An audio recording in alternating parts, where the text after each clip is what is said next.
Uy, kaya paantay! Dali! Guys, pinabakasyon na ako ng 18. Dapat hindi ako magbabakasyon ng 18. Dapat sa ano pa, next week. Kaso may pupuntahan nitong aking amo. Kaya, tara. Bisitahin natin ang Chiang Kai-shek. Medyo nagugutom na ako guys, pero mamaya na tayo bibili ng pagkain pagkatapos kong maglibot dito. Kasi matagal ko na rin itong di napuntahan eh.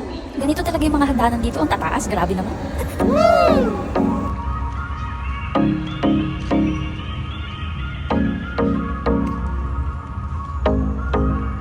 Kapag unang punta mo dito, mai-inlove ka talaga sa place na to. Kasi ang ganda-ganda niya, ang payapa niya, ang tahimik niya, ang linis niya. Basta ang ganda-ganda. Wow.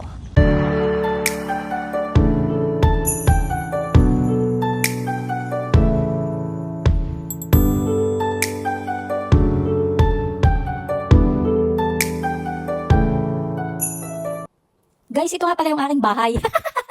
Pader lang siya, puting-puti. Wow!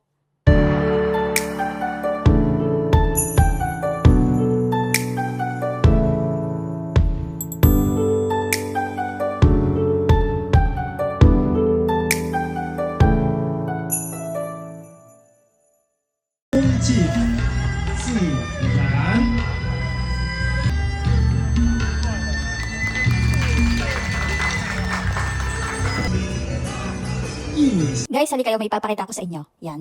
Ito. Ito ang aking mansyon dito sa Taiwan. Sa second video, ipapakita ko naman yung loob nitong park.